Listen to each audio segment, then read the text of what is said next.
Hi, this is Bad Influence. In this week's show, our panel reviews Super Aleste on the SNES. And I'll be looking at a new way of using a computer to produce ballets. And an exclusive report on last week's Future Entertainment show in London. But first, this. This is the new Amiga 1200. Released next week, it'll set you back a cool £400. Now, I know the Amiga's been around for 8 years already, but this new machine is being sold on its fantastic graphics and colours. Apparently, it has up to 17 million different colours available, whatever that means. Popular games are being rewritten especially for it, games like Zool, but what's the difference? Well, have a look at this. Here's the old Zool that we all know and love. And now, through the wonders of modern technology, the new improved Zool. Notice how the foreground and the background are moving relative to each other? Sims will scroll more smoothly and run much faster. This is a specially written version of Nigel Mansell's World Championship, and it's so realistic I'm having a bit of trouble staying on the track. If Namrud were here, he'd probably tell you that the A1200's got 2 meg of memory and a 32-bit processor, but mercifully he isn't. However, if you're thinking of upgrading your hardware, beware. 1/3 of existing Amiga software won't run on this machine. The trouble is, nobody knows which third, not even the manufacturers. Ah, boot up, slimy furtlers. Namrud here with more backdoor cheats for you jumped-up joystick jugglers. This is for a game with 2 names. It's called Legend of Galahad on the Mega Drive and Leander on the Amiga. This triassic cheat works for both games. All you have to do is type in LTUS as a level code, then you get infinite lives. So, I can never die. Eat dirt, Johnny Guardian. An everlasting Nam, what a horrible thought. Now it's time for this week's game reviews. Our panel have been looking at Super Aleste on the SNES. What do you think of it? It's a really good game and I'm just getting into it at the moment. Well, I'll leave you to it. It's a ferociously fast space shoot 'em up with loads of lethal weapons and power-ups. Here's Lakesh. I've got to admit that I don't like shoot-'em-ups very much, but Super Aleste is excellent. It's fast and it really moves along. It's very addictive as well. And if you die in this game, you die for a reason, you messed up. This guy's kind of hard, so I've just used a smart bomb to kill him off. And in this game, there's quite a few power-ups to be collected. They're very lethal, and if you power them up, they make them even more lethal. You can also change the way in which you shoot, which is a good idea. The graphics and the sample voice make the game more arcadey. And every time you progress with the game, there's something new to see. This part's kind of easy, and it's on the short game, which is for people who just want a quick blast. The backdrop in the game is really good, and it gives the game a good 3D feel. Oh, I'm dead. I thought this game would be for shoot-'em-up fans only, but I think most people would enjoy this game. And just look at that end-of-level sprite. This game's what I call value for money. I like this game, it's very addictive, and I think the weapons were brilliant and it looked great. The graphics are certainly excellent. I know I'm in a minority, but I just didn't find it playable. This is a really exciting game, it's fast and you get really absorbed into it. I'd definitely buy it. And so the final scores for Super Aleste. The boys gave it 5 out of 5, and the girls gave it 5 out of 5. Good scores all round. And so our panel loved Super Aleste. Giving it 5 stars means it's a Jurassic game. They can award as low as 1 star. What does 1 star mean? Turkey. But remember, our panel is made up of people who actually buy the games. But now for something completely different.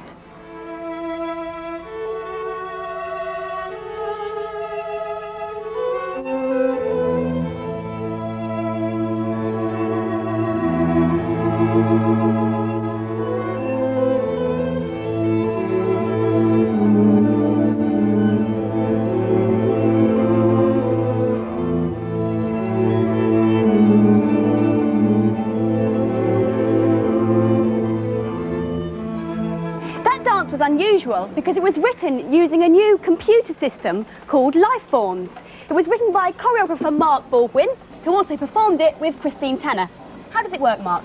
The screen's divided into 3. Here we have a dancer, and I can get the dancer to move in whatever fashion I want. He moves just like a human would. All the joints move in quite a human way. Here's the left thigh moving from the hip socket. Can it do anything humanly possible? Yeah, it can do anything humanly possible and a lot more. So I have to be careful as a dancer and a choreographer. I know what a human can do. Oh, I see. So it couldn't sort of jump. Yeah, you couldn't jump like that and sort of stay like that forever. Let me see what he's doing here. This is the pelvis. See, he's absolutely left the floor. There we are. But what's this? This is the stage, so you can see where your dancer is in the stage. And I can also make pathways for the dancer. Get him to shift around, or I can make him turn around, or I can make him jump in the air. But no one could jump that high. No one could jump that high or in that shape, but as a choreographer, I would actually have someone come along and lift them. So it's up to me to interpret this material that I'm making up on the machine. So you have to use your common sense. Yeah, you've got to use your common sense. What's this? This is the timeline. It's like watching a movie. These are all the frames of the movie. In the first frame, if I've got the dancer doing this, and then if I move along to frame 5 and find another shape that I like and put it in frame 5, the machine will actually connect frame 1 and frame 5 for me, so I don't have to fill in frames 2, 3, and 4. So the dancer's in one position, and then you say 5 seconds later it'll be in another position, Yeah. and the computer fills it in for you. Yeah, thank So God. can I see a phrase from the dance? Yeah, sure. This is one, it took me quite a while to make this one because I'm quite new to it, but, and if you're doing a movement that is quite small movements, it doesn't take so long, but if you're doing broad gestures, you can do it quite quickly. It gives me, it's like a visual tool. Can I see Christine doing that? Yeah, Christine knows this phrase. So would Christine have worked out this movement from seeing it back on the computer? Well, I learnt it from the computer and then I showed it to Christine and she's doing her own interpretation of what it is. So what are the other advantages of using the system? Well, the advantage is that I don't have to hire a studio and dancers, and I can choreograph at 10:30 at night, and I don't need loads of space to do it. Has this system been used much? Yeah, the system's been used for about 3.5 years by an American choreographer called Merce Cunningham. And in fact, he's done a piece for Rambert Dance Company called Touch Bass. Well, thanks for showing us that. Thank you. And Touch Bass is being performed by the Rambert Dance Company, who are currently on tour, and dates and details are in the Datablast.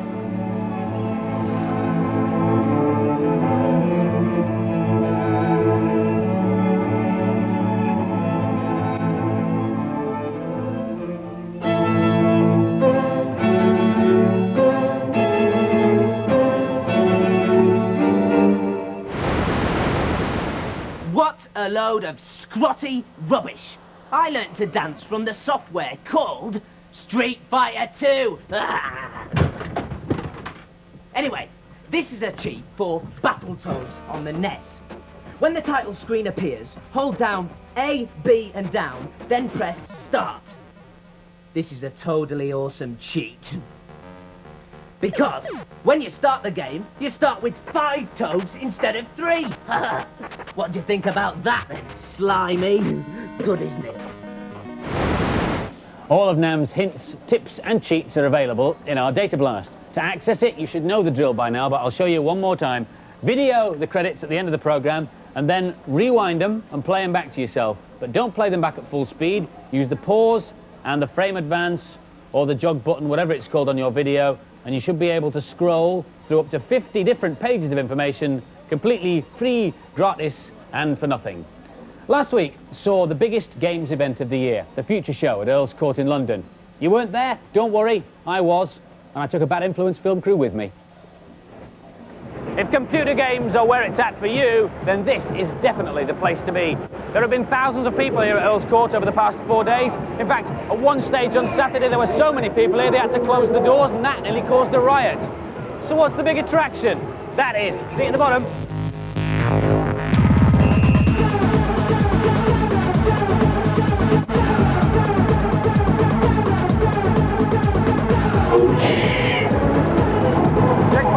This is where the future is. Virtual reality. This is where I look at my most attractive.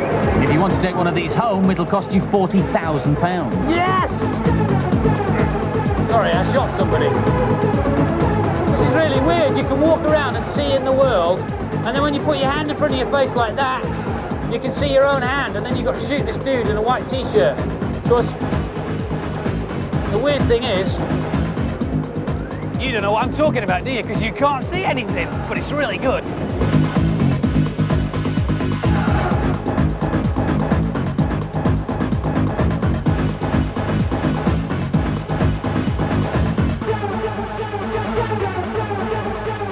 This is Road Rash 2. The winner of the competition gets a leather jacket.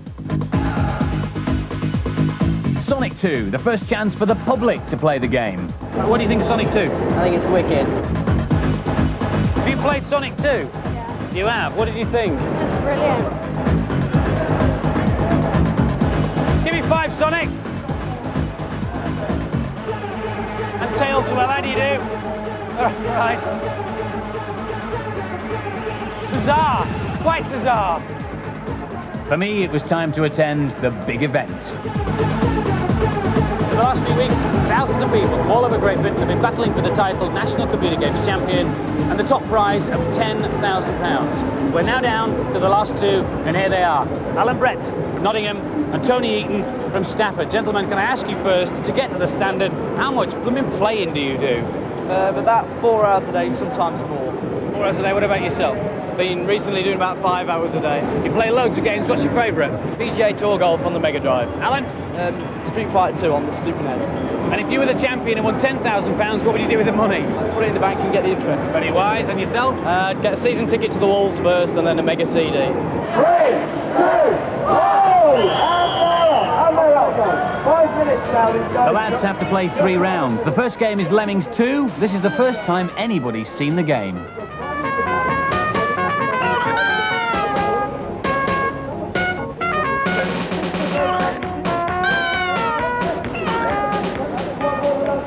Wins that round and goes on to win the second round playing Sonic 2. Now it's all down to Street Fighter 2 for the grand finale. The winner taking away a cheque for £10,000 and the title National Computer Games Championship 1992. Give a round of applause to Alan! Chaos has just overtaken Earl's Court as one of the WWF wrestlers has just arrived. The big fella himself, Hacksaw Jim Duggan. WWF, promoting a new game on the SNES. It's mayhem here! Andy Crusher Crane there. Since the show, we've had some bad news and some good news about Lemmings 2. The bad news is that it's slipped. It won't be available until February. But the good news is that we'll have an exclusive sneak preview on Bad Influence next week. But now for some more games reviews. First up is Micro Machines. It's a plug-through cart, which means you've got to plug another game into it to make it work. Getting it in is hard enough, and getting it out a nightmare, if it is any good. It's an overhead race game based on the Micro Machine models. You can choose to be one of 12 characters, each with different driving skills. Here to battle it out are Morgan, who's playing Super Cool Spider, and Robin, who's playing Dwayne the Unpredictable Genius. This is a really interesting game because you race around different rooms in the house. We're on the billiard table at the moment. I'm a really erratic genius, and occasionally I get these brilliant bursts of speed. I'm just so super cool. I'll take this game with no problems. It holds no horrors for me at all. You know, I'm just in there. Here we are playing a different game of drafts from the normal. I've just won a bonus point. I got at least 1 screen away from my opponent. Pure that one. On this level, we're in tanks and we fire into each other by pressing both buttons together. You can use tactics on this, but you can only use it once before your player works out. Ha, I got you. Oh, very sly. You'll not get away, though. Perfect shot coming up. Ah, got you. Nah, that's cheating, that was. I'd say this is quite an average game, and one of the big problems for me is that the earlier levels are far too hard. The thing that bugs me about it is it gets very samey after a very short time. It's not recommended. It's an unusual game. It's quite good, but I wouldn't want to play it over and over again because it's pretty boring. Micro Machines is a good idea, but it gets boring very quickly. The 2-player mode gives it a bit of life. And the scores for Micro Machines, the boys gave it an average score, 3 out of 5, and the girls also gave it 3 out of 5. Next is Nigel Mansell's World Championship on the Amiga. It's a strange irony that this game should be released just as Nigel bows out of Formula 1 racing altogether. Bad timing, perhaps? Here's Claire to test the circuits. I like this game, it's really good. The graphics are really brilliant. You can see the hands moving, it's like being in a real racing car. This is England now, and as usual, it's raining. Luckily, you can choose your tyres to match the conditions. You can have wet, soft or hard. I'd recommend wet for when it's raining. You can also choose auto or manual gears. I like the tight corners.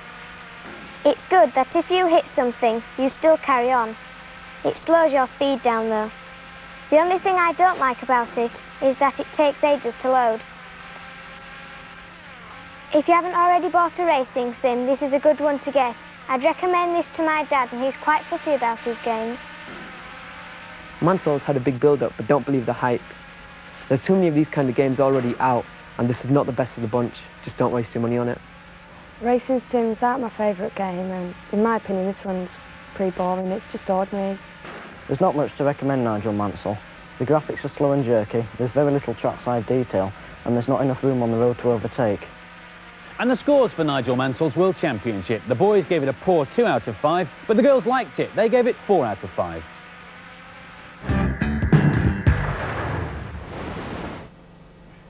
Right, keyboard creeps. Throw away those biros that have 4 different colours and pay attention. On the title screen of Adventure Island on the Game Boy, press up, down, shake it all about. No, sorry. Right, left, A, B, A, B. All your levels are then listed on the screen. Fancy an adventure, Andy? Not with you, thanks. I was sitting in the Bad Influence office the other week when this computer disc landed on my desk. I stuffed it into my machine, and this is what came out. A high-tech way of getting publicity for a new film called, not surprisingly, Sneakers. To get this far, I had to enter the password CTech Astronomy. But I don't know the password for these other levels, so it won't let me in. Look, all it'll say is, access denied, try the character dossier. All I can get at the moment are these rather dull biographies of the actors in the film. There, for example, is Robert Redford, and if you go through, you can have everything you ever wanted to know about Sidney Poitier. Fascinating. The film is released tomorrow. It's about a group of high-tech hackers, the Sneakers, who are hired to test security systems. In this clip, they're trying to get government protection without giving away their hideout. I'm going to bounce this call through 9 different relay stations throughout the world and off 2 satellites. It'll be the hardest trace they've ever heard. Now, this will measure stress in the voice of the person on the other end of the line. Not as accurate as a polygraph, but for today's purposes, it'll do. Who is this, please? It's my dime. I'll ask the questions. Who are you? Say my name is Mr. Abbott. True. They made the second leg. Mr. Abbott, are you interested in CTech Astronomy? I'm interested in all kinds of astronomy. Cute. They've got the satellite in Tokyo. These guys are good. We've got about 20 seconds, Bish. If I come in with what I know, can you guarantee my safety? Do you have the item? 15 seconds. Can you guarantee my safety? Where is the item? Can you guarantee my safety? 5 seconds. Yes, I can guarantee your safety. Bish, he's lying! Hang up, they've almost got us. He's lying! Hang up, Fish. He's lying, he's Hang lying! up! Exciting stuff, eh? Now, I know the password for the next level is an anagram of CTech Astronomy, but I'm not very good at anagrams. Let me see. Scary motto scene? Last week's competition prize was 4 of these supervisions with loads of games. We asked you the names of the 2 droids in Star Wars, and the answer was, of course, C-3PO and R2-D2. This week's competition prize is a Game Gear with TV tuner, and the question is, what is the name of the cowboy outlaw played by Robert Redford in a movie? Sorry, necessary motto. I'm sure it's necessary motto. Answers on a postcard or stuck down envelope to the usual Bad Influence address, which you will find in the Datablast, to reach us by next Monday, please. And don't forget, the Bad Influence magazine is in the shops from Saturday. It is necessary motto. Saturday morning, 9:25. What's up, Doc's on? Grateful for your company for that. Failing that, back here for Bad Influence next week. Ta-ra. See ya.